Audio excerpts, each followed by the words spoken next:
அனைவருக்கும் வணக்கம். நலமாக இருப்பீங்கன்னு நினைக்கிறேன். நானும் நலம்தான்.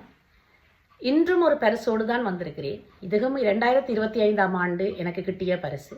என்னிடம் தமிழ் கற்று பிஏ பட்டம் பெற்ற பொழுது பட்டமெடுக்க முதல் நாள் கொடுக்கப்பட்ட பரிசு எனக்கு. அந்த பட்டமளிப்பு விழாவுக்கு என்னால் போக முடியாது என்ற காரணத்தால் என்னிடம் கொண்டு கொடுத்தார். இன்னொரு பரிசும் அவர் இணைந்து மூவராக கொடுத்திருக்கிறார். இதை தனிப்பட்ட முறையில் எனக்கு கொடுத்திருக்கிறார். ஒரு ஆசிரியராக அவருக்கு நான் கற்பித்து கொடுத்தாலும் என்னை தன்னுடைய அத்தையாக ஏற்று அத்தை என்றுதான் அழைக்கும் ஒரு அன்பு மாணவி, அற்புதமான மாணவி, அற்புதமான ஒரு பெண் குழந்தை, அற்புதமான ஒரு வளர்ப்பு. இந்த பெண்ணை எப்படி புகழ்வதென்று எனக்கு தெரியவில்லை. தன்னுடைய தாய்மொழியை எப்படி போற்றுகிறாரோ அப்படியே தன்னுடைய தமிழ் பண்பாட்டையும் போற்றும் ஒரு அழகிய குழந்தை. பிரான்ஸ் நாட்டில் பிறந்து வளர்ந்து கொண்டிருந்தாலும் அந்த குழந்தையினுடைய பண்பும் பழக்க வழக்கமும் மழலை மொழியும் என்றுமே சிறப்பாக இருக்கும். அவர் தமிழ் மொழியில் பேசும் பொழுது மழலையில் தான் பேசுவார், மழலை மொழியாகத்தான் பேசுவார். சில உச்சரிப்புகள் அவரிடம் கொஞ்சம் விட்டு செல்லும். அந்த விட்டு செல்லும் பொழுது அது மழலை மொழியாக மாறிவிடும். மழலை மொழியாக மாறும் பொழுது அவர் ஒரு 20 வயசுக்கு மூத்தவர், 20 வயசுக்கு கூடத்தான் இருக்கும் அவருக்கு. ஆனால் எனக்கு அவர் பேசும் பொழுது ஒரு 12-13 வயது குழந்தை பேசுவது போலவே இருக்கும். ஆகவே எப்பொழுதும் அவரை நான் ஒரு பெரியவராக நினைத்து பேசுவதில்லை, மிக குழந்தையாகத்தான் நினைத்து பேசுவேன். ஆசிரியராகவும் அத்தையாகவும் என்னிடம் அன்பு காட்டும் ஒரு அழகிய குழந்தையிட்டிருந்து கிடைத்த பரிசு என்னன்னு பார்ப்போம். என்ன பரிசாக இருக்கும்னு நீங்கள் நினைக்கிறீங்கள்? ஆனால் நீங்கள் நினைக்கிற பரிசு அது இருக்காதுன்னு நினைக்கிறேன். உங்களுக்காகவே அந்த பரிசு அப்படியே அவர் கொடுத்த பையோடையே வச்சிருக்கிறேன்.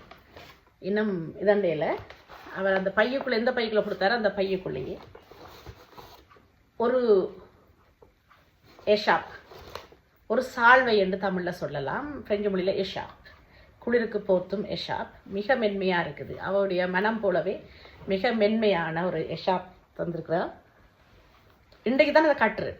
அது தந்து கரநாள் இந்த பரிசு இன்றைக்கு தான் அதை கட்டுறேன் என்று சொன்னால் உங்களோட அதை பார்த்துக்கொள்ளணும்னு வந்துட்டு ஒரு அழகான ஷாப், நல்ல மென்மையாக இருக்குது. இது ஒரு பரிசு. அவர் பேக்கில் கொஞ்சம் என்ன சொல்கிறது கலெக்ஷன் மாதிரி கொண்டு வந்து தந்தவன். இன்னொரு பரிசு மார்சையே என்ற ஒரு சோப், லவெண்டரில் செய்த ஒரு சோப், சவர்க்காரம் உண்டு, லவோந்தில் செய்தது. அடுத்ததாக லெவெண்டர் பூ பேக்கெட் உண்டு, பெட்டுக்கு வைக்கலாம், அந்த வாசனைக்காக. நான் சொன்னது கூட அந்த பைய எதுக்குமே நான் உடைக்கல. உங்களோட சேர்ந்து அதை காணொளி படுத்தல் பண்ணுறதுக்காக நான் அப்படியே வச்சுருந்தேன்.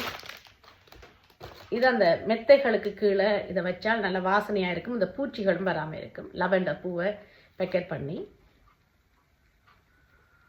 எல்லாத்தையும் விட மிகப்பெரிய ஒரு இது அழகான ஒரு கடிதம். இந்த கடிதம் 18ஆம் தேதி செப்டம்பர் மாதம் 2025ஆம் ஆண்டு எழுதப்பட்டு என் கையில் செப்டம்பர் மாதம் கிட்டியது.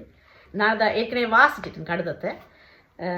இன்றைக்கு உங்களுக்கு வாசித்து காட்டலாமா தெரியல, பார்ப்போம்.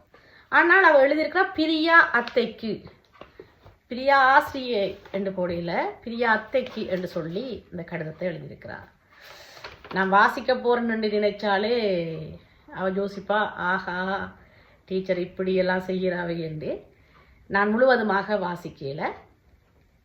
நான் பாடம் கற்பித்து கொடுக்குற முறையை பற்றி எழுதியிருக்கிறார். நீங்கள் சிறந்த ஆசிரியர், நீங்கள் எங்களிடம் மிகவும் விளக்கமாகவும் மனதில் பதியுமாறும் எங்களுக்கு பாடம் சொல்லி கொடுத்துருக்கிறீர்கள், அதற்கு நன்றி. நீங்கள் எங்களுக்காக மிக கஷ்டப்பட்டிருக்கீங்க. கஷ்டப்பட்டுறேன்னா என்னென்னா அந்த கால எல்லை குறைவு. இந்த பிஏ படிக்கிற மாணவர்களுக்கு ஏன்னா இங்கத்த கல்வியும் அவர்கள் படிக்கணும், வேலைக்கு போக வேண்டியவர்கள் வேலைக்கு போகணும். அப்போ அந்த ஒரு பருவங்கள் வேகமாக வந்துடும், பாடங்கள் மிக அதிகமாக இருக்கிறதால கால எல்லை குறைவு.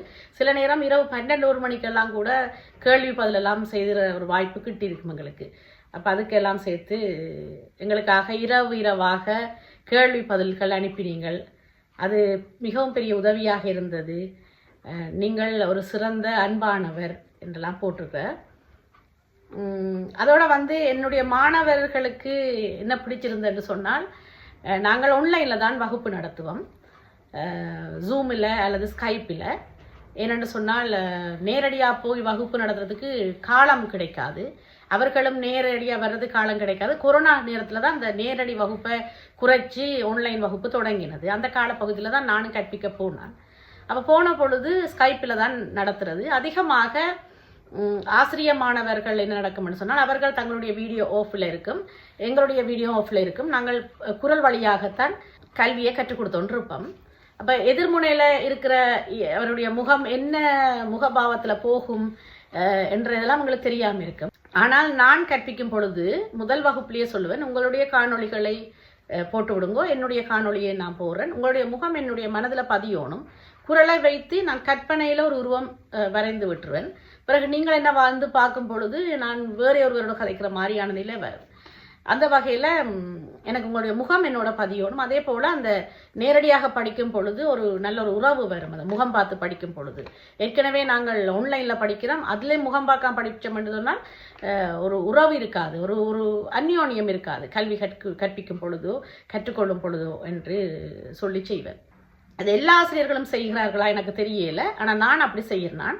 அதனால் அவர் சொல்லியிருக்கிறா, எங்களோட நீங்கள் முதல் வகுப்பிலேயே எங்களை பற்றி அறியணும்னு நினைச்சிங்கள். இப்போ மற்ற ஆசிரியர்கள் என்ன செய்தார்கள் எனக்கு தெரியல, அவர்களை பற்றி சொல்ல முடியாது. ஆனால் நான் கற்பிக்கும் பொழுது இப்போ இது பெருமை இல்லை, ஆனால் அவர் சொன்ன விடயத்தை நான் உங்களுக்கு சொல்கிறேன். முதல்ல வகுப்புக்கு வந்த மாணவிகளிடம் என்னை அறிமுகப்படுத்திக் கொள்வேன். நான் யார், நான் இங்கே என்ன செய்கிறேன், என்னோடு சார்ந்த அவர்கள் அறிய வேண்டிய விடயங்களை பேசி என்னை அறிமுகப்படுத்திக் கொள்வேன். அதே போல் அவர்கள் ஒவ்வொருவருடையும் அறிமுகம் எனக்கு தேவை. ஏனென்று சொன்னால் அது எனக்கும் பயனாக இருக்கும். அவர்களுக்குள்ளேயும் அவர்களை பற்றி அறிகிறதுக்கு, அந்த மாணவிகளுக்குள்ளேயும் தங்களை பற்றி அறிகிறதுக்கு பயனாக இருக்கும். பயன் என்று பார்க்கும் பொழுது ஒருவர் கற்றுக்கொள்கிற கல்வி இப்போ தமிழ் மொழி சார்ந்தது அல்லாமல் இந்த புலம்பெயர் நாட்டு வாழிட கல்வி சார்ந்த விடயங்கள் ஏதாவது அவர்களுக்கு உதவி புரிகிறதாக இருக்கும். மற்ற அவர்களுக்கு பிடித்த விடயமாக இருக்கும் பொழுது ஒரு கல்வியில் நாங்கள் இப்போ தமிழ் மொழியில் 24 பாடம் என்று சொன்னால் தமிழியல் கல்வியில் அதிலே ஒரு பாடம் அவர்களுக்கு கடினமாக இருக்கலாம் அல்லது இலகுவாக இருக்கலாம். அதெல்லாம் புரிஞ்சு கொண்டு கற்பிக்கும் பொழுது எங்களுக்கும் வசதியாக இருக்கும். அந்த வகையில் நாங்கள் அவர்களை பற்றி அறிமுகப்படுத்த சொல்லுவோம். அப்போ அவர் சொல்லிட்டு முதல் எங்களை பற்றி நீங்கள் அறிய நினைச்சிங்கள். அது மிக ஒரு நல்ல ஒரு விடயமாக இருந்தது. மிகவும் எங்களோட பாசமாக இருந்தீங்கள். உங்களுக்கும் உங்களோட குடும்பத்தாருக்கும் லீவு கிடைச்சா நிச்சயமாக தான் வாழ்கிற ஊருக்கு வாங்கன்னு சொல்லியிருக்கோம். ஃப்ரான்ஸ் நாட்டில் தான் நம்ம இருக்கிறா, ஆனால் இல்து ஃப்ரான்ஸில் இல்லை, பரிசு கிட்டே இல்லை. இது பரிசில் இருந்து மிக தூரத்தில் இருக்கிறா. இங்கேருந்து 900 கிலோமீட்டர் ஏதோ தூரத்தில் இருக்கிறா. போரண்டாலே ரெயினில் 5 மணி நேரம் ஸ்பீட் ட்ரெயின் என்றால் அது 2 போரண்டா 9 மணி நேரம் பயணமாக அமையக்கூடிய ஒரு தொலை தூரத்தில் இருக்கிறா. மிக அழகாக நான் சொல்லது போல மழலை மொழியில் இந்த கடிதத்தை எழுதியிருந்தா. நன்றி என்று சொல்லியிருந்தா. கற்றல் ஒரு காதல் என மாணவர்கள் ஆகிய எங்களுக்கு உணர வைத்தீர்கள். கற்பித்தல் ஒரு கலை என உங்களை பார்த்து தெரிந்து கொண்டேன் என்று சொல்லியிருக்கிறார். இது சிறப்பான ஒரு வரி. கற்றல் ஒரு காதல் என மாணவர்கள் ஆகிய எங்களுக்கு உணர வைத்தீர்கள். கற்பித்தல் ஒரு கலை என உங்களை பார்த்து தெரிந்து கொண்டேன். இதுக்கு மிஞ்சி ஒரு ஆசிரியருக்கு என்ன வேணும்? அந்த மாணவிகள் படிக்கும் பொழுது அதை விரும்பி ஒரு கடினமற்ற ஆனால் கட்டாயம் செய்யாமல் விரும்பி செய்யும் பொழுது, காதலோடு செய்யும் பொழுது எந்த விடயமும் அது சிறப்பாக அமையும். அந்த விடயம் அவருக்கும் சிறப்பாக அமைஞ்சிருக்கு. அதனாலேயே அவள் பட்டப்படிப்பை முடிச்சிருக்கிறா, BA படித்து முடிச்சிருக்கிறா. அதோட தன்னுடைய ஊரில் அவள் தமிழ் ஆசிரியராகவும் பணியாற்றி கொண்டிருக்கிறா. மிக அருமையான ஒரு மாணவி. இந்த கடிதத்தையும் எழுதி இந்த அழகான பரிசுகளையும் எனக்கு தந்திருந்தா. இது செப்டம்பர் மாதம் 2025ஆம் ஆண்டு எனக்கு கையை கட்டின பரிசு. இப்பொழுது தான் நான் அதை உங்களுக்கு காட்டுறதுக்கு நேரம் கிடைச்சிது. ஆகவே இந்த பரிசு பொருட்களை நான் பயன்படுத்த வச்சுருந்தேன்னா இனி நான் பயன்படுத்தலாம். இந்த பரிசை பற்றி நீங்கள் என்ன நினைக்கிறீங்க? ஒரு மாணவி தன்னுடைய ஆசிரியரை ஆசிரியராகவும் அத்தையாகவும் பார்க்கும் அந்த மாணவியை பற்றி நீங்கள் என்ன நினைக்கிறீங்க? உங்களுடைய கருத்தை என்னோட பகிர்ந்து கொள்ளுங்க. வணக்கம்.